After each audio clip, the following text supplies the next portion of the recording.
وعلى رسوله الكريم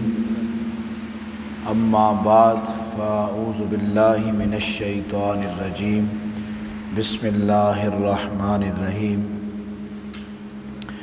قل لا اسألكم علیہ اجرا الا المودۃ فی القربى صدق اللہ مولانا العظیم اللہم صلی علی سیدنا و مولانا محمد مبارک وسلم علیہ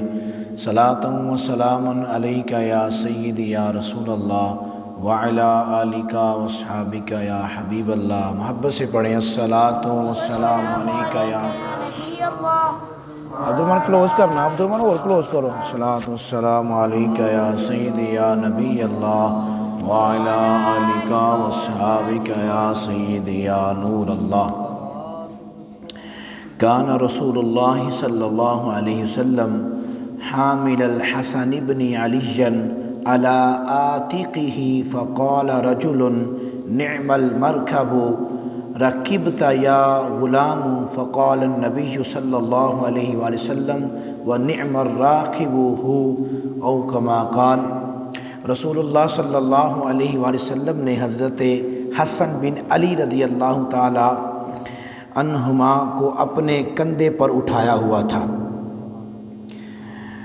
تو ایک شخص نے کہا اے لڑکے تمہاری سواری کتنی عمدہ ہے، تو رسول اللہ صلی اللہ علیہ وسلم فرمایا یہ سوار بھی تو کتنا عمدہ ہے، یہ سوار بھی تو کتنا اعلیٰ ہے، عمدہ ہے۔ یہ نبی پاک صلی اللہ علیہ وسلم کے ان کے ساتھ محبت اور عقیدت کے جو فرامین ہیں، یہ مزید پڑھ کر ہماری ان کے لیے مزید محبتوں کے جو جذبات ہیں وہ بڑھتے ہیں۔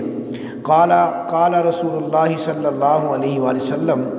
فرمایا لعلی و فاطمۃ والحسن والحسین انا سلم لمن سالمتم وحرب لمن حاربتم۔ رسول اللہ صلی اللہ علیہ وسلم فرمایا حضرت علی اور حضرت فاطمہ اور حسنین کریمین سے حضور نے فرمایا میری ان سے صلح ہے جن سے تم نے صلح کی، میری ان سے صلح ہے جس نے تم سے صلح کی وہ میری، اور ان سے جنگ ہے جن سے تم نے جنگ کی۔ تو فرمایا میری بھی اس بندے کے ساتھ صلح ہے جن کی حسنین کریمین کے ساتھ صلح ہے، اور میری ان کے ساتھ جنگ ہے جن کی حسنین کریمین کے ساتھ جنگ ہے۔ تو گویا نبی پاک علیہ الصلوۃ والسلام اس کے لیے صلح کا اعلان کر رہے ہیں جو سرکار علیہ الصلوۃ والسلام کی آل سے پیار کرتا ہے، اور جو آل سے پیار نہیں کرتا حضور فرماتے ہیں میری اس کے ساتھ جنگ ہے۔ تو اس لیے یہ پیار اور محبت کے جذبات، ایک مرتبہ یوں ہوا کہ پیارے آقا صلی اللہ علیہ وآلہ وسلم کے شہزادے حضرت امام حسن اور امام حسین یہ گھر سے باہر کہیں تشریف لے گئے، تو نبی پاک علیہ الصلوۃ والسلام گھر میں تشریف لائے اور پوچھا فاطمہ میرے پتر کتنے نے، میرے نواسے کتنے نے؟ تو سیدہ عرض کرتی ہیں بابا جان صبح سے نکلے ہیں، میں ابھی پریشان ہوں، ابھی تک آئے نہیں ہیں، تو میں بڑی پریشان ہوں۔ تو اللہ رب العزت ان کو کبھی پریشانی میں دیکھنا نہیں چاہتا، تو اللہ رب العزت نے جبریل امین علیہ السلام کو بھیجا اور جا کر کہا کہ جبریل جاؤ اور جا کر نبی پاک علیہ الصلوۃ والسلام کو یہ بات کہو کہ اللہ رب العزت نے آپ کی بیٹی فاطمہ کے لیے سلام بھیجا ہے۔ اللہ پاک نے آپ کی بیٹی فاطمہ کے لیے سلام بھیجا ہے۔ وہ یار چھوٹی بات ہے، ہم کہتے ہیں نا سلام علی ابراہیم، سلام علی موسیٰ و ہارون، سلام علی الیاسین، کہتے ہیں نا سلام قولا من رب الرحیم، سلام ہی حتی مطلع الفجر، پڑھتے ہیں کہ اللہ سلامتی ہے ان لوگوں کے لیے جو نیک اعمال کرتے رہے، نبیوں کے لیے سلام آیا، مگر یہاں پر فرمایا جبریل کو کہا جبریل آج کچھ نہیں لے کے جانا، آج صرف کہنا ہے کچھ بھی نہیں لایا، صرف فاطمہ کے لیے رب کا سلام لے کر آیا۔ ہمیں اگر کوئی امیر کبیر بندہ سلام کرے ماڑے بندے کو تو ہم کہتے ہیں یار صحابی نے سلام کی تھی، ہیں تو خوش ہوتے ہیں، تو جس کو اللہ رب العزت کی طرف سے سلامی آ جائے ہیں اس کا عالم کیا ہوگا؟ اب توجہ۔ اور پھر جبریل امین علیہ السلام حاضر ہوئے اور پھر عرض کیا یا رسول اللہ صلی اللہ علیہ وسلم کوئی ٹینشن والی گل نہیں، حسن بھی خیر نال نے تو حسین بھی خیر نال، بس نکلے ہم دونوں مدینے شریف دے ایک باغ وچ، دھوپ بڑی چڑھی دی، مدینے شریف کی دھوپ سبحان اللہ، تو وہاں پر باغ کے اندر ایک درخت ہے، درخت کے نیچے سایہ ہے، تو وہاں لیٹے ہیں، لیٹے لیٹے سو گئے ہیں، خیر صحیح ہے، لیٹے لیٹے سو گئے ہیں۔ تو نبی پاک علیہ الصلوۃ والسلام چلے وہاں پر پہنچے۔ میں یہاں ایک بات رک کے کہوں گا، ساڈا بچہ گواچے تو اسی کہنا اعلان کرواؤ، اعلان کروائیں، بچہ مل نہیں رہا،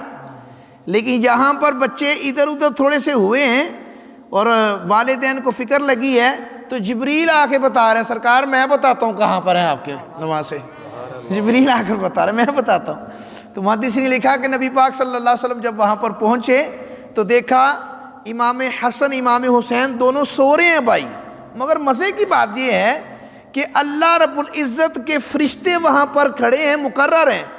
ایک فرشتے نے اپنا نوری پر نیچے بچھا کر حسینین کریمین کا بسترا بنایا ہوا ہے، اور دوسرے فرشتے نے اپنا پر چھتری کی طرح سایہ کیا ہوا ہے، نیچے سے بھی تکلیف نہ ہو اوپر سے بھی تکلیف نہ ہو۔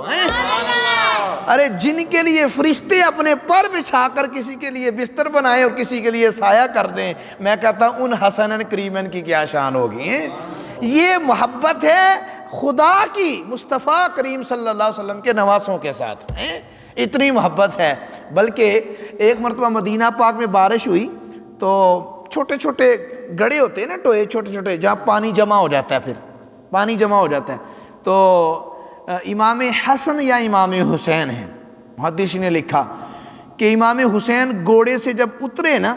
تو ان کا پاؤں چھوٹے سے گڑھے کے اندر پڑا، تو جب گڑھے میں پاؤں پڑا نا تو ساتھ ہی آپ کا جو شلوار ہے نا وہ کپڑا تھوڑا سا پونچے والی سائڈ وہ تھوڑی سی گندی ہو گئی، مٹی لگ گئی، تو سرکار صلی اللہ علیہ وسلم کے صحابی ابو خریرہ رضی اللہ تعالیٰ عنہ وہ جلدی سے بھاگے اور بھاگ کرنا امام حسین یا امام حسن کے ایسے کر کے نا پونچے کو صاف کرنا شروع کر دیا۔ اب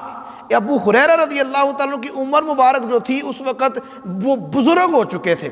اور 70-80 سال کے اوپر ان کی عمر ہے، محدثین کہتے ہیں، اور یہ امام حسین کی جو عمر ہے اس وقت 40 برس ہے، تو یہ ان کے پونچے کو صاف کر رہے ہیں۔ تو جب صاف کرنے لگے نا تو ابو خریرہ رضی اللہ تعالیٰ عنہ نے صاف کیا، تو امام حسین آگے سے کہتے ہیں کہ تسی نا ساڑھے نانا ابو دے بڑے خاص شاگرد ہو، نہ کرو کوئی گل نہیں، تسی بزرگ ہو، کوئی گل نہیں میں صاف کر لاں گا۔ تو آگے سے پتہ ہے ابو خریرہ رضی اللہ تعالیٰ عنہ نے کیا کہا، انہوں نے کہا اے حضور کے نواسے، ہم آپ کو نہیں دیکھ رہے، ہم تو آپ کے نانے کی نسبت کو دیکھ رہے ہیں، ہم تو نانے کی نسبت کو دیکھ رہے ہیں کہ رسول اللہ صلی اللہ علیہ وسلم نے فرمایا ان سے پیار کرنا ہے، ان سے پیار کرنا ہے، ان کی تعظیم کرنی ہے، تکریم کرنی ہے، ادب کرنا ہے۔ اس لیے ہمیں تو رسول اللہ صلی اللہ علیہ وسلم کے فرامین یاد آ جاتے ہیں، جو حضور علیہ السلام کیا آپ کو یاد نہیں ہے کہ جب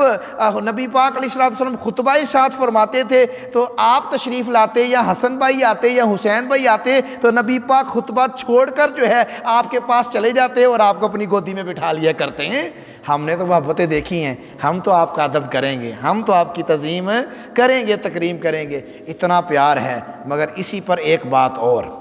اس کو مختلف جو ہے وہ کلپس کے اندر کر لیا جائے تاکہ شارٹ طریقے سے زیادہ زیادہ یہ پیغام کو پھیلایا جا سکے۔ اب آئیں امام حسن اور امام حسین، یہ دونوں بھائی جو تھے انہوں نے ایک بزرگ کو دیکھا، بزرگ وضو کر رہے تھے، تو وضو کرتے کرتے نا دیکھا کہ ان کے وضو میں کچھ غلطی ہے، کوئی آپ کے جسم کے جو عضو ہیں، جو اعضاء ہیں وہ صحیح دل نہیں رہے اور خشک ہیں۔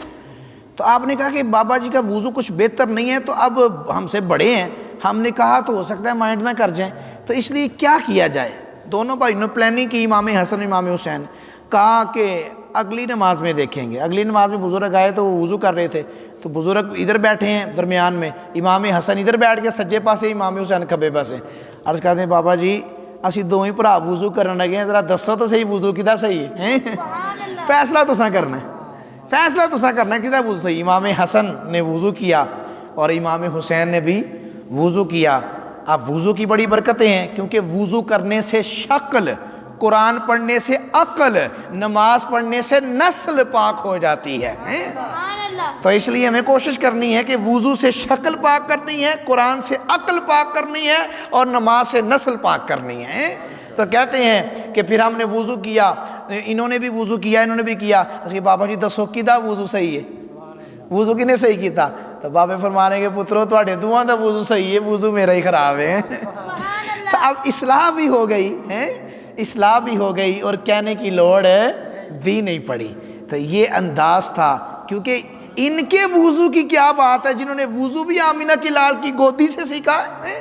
حضور صلی اللہ علیہ وسلم کی گودی میں بیٹھتے اور حضور اس طرح وضو کرتے، دیکھتے رہے جوان ہو گئے۔ تو انہوں نے تو نبی پاک علیہ السلام سے وضو سیکھا۔ تو ان کے فضائل، مناقب اور ان کی برکتیں کی کیا بات ہے۔ اس لیے قرآن نے کہا قُل لَا أَسْأَلُكُمْ عَلَيْهِ أَجْرًا إِلَّا الْمَوَدَّةَ فِي الْقُرْبَى، محبوب ہے نا لوگوں کو کہہ دو میں دین کا کام کرنے کے حوالے سے تم سے کوئی اجرت نہیں مانگتا۔ سادہ سا ترجمہ بیان کر رہا ہوں، سادہ سا ترجمہ، سمجھانے والا ترجمہ آپ کے انداز میں، پڑھ کر نہیں سنا رہا۔ محبوب ان سے کہہ دو کہ میں دین کا کام کرنے کے لیے، نیکی کی دعوت دینے کے لیے تم سے کوئی اجرت نہیں مانگتا، مگر صرف اتنا کہہ دو کہ میری آل سے پیار کرنا ہے، فی المودۃ فی القربیٰ، میری آل سے، میرے گھر والوں سے پیار کرنا ہے۔ تو محبوب ان سے یہ کہہ دو۔ تو یہ قرآن ہے۔ اللہ رب العزت ہمیں ان سے سچی پکی محبت نصیب فرمائے، اور ان کے ساتھ ہمارا تعلق، اور پنجتن پاک کے گھرانے کے ساتھ ہمارا تعلق اللہ پاک جو ہے قیامت تک ہماری نسلوں کے اندر بھی قائم رکھے، اور ہمیں اللہ پاک انہی کی محبت میں جو ہے وہ قیامت کے روز اٹھائے۔ صحابہ کرام کی محبت دے، اہل بیت اطہار کی محبت دے، چار یاروں کی محبت دے، پنجتن پاک کی محبت سے ہمارے سینوں کو روشن فرمائے۔ آج 18 رمضان مبارک کی نماز تراویح ہم پڑھ چکے، اللہ پاک اس کو قبول فرمائے۔ وآخر دعوانا ان الحمد للہ رب العالمین۔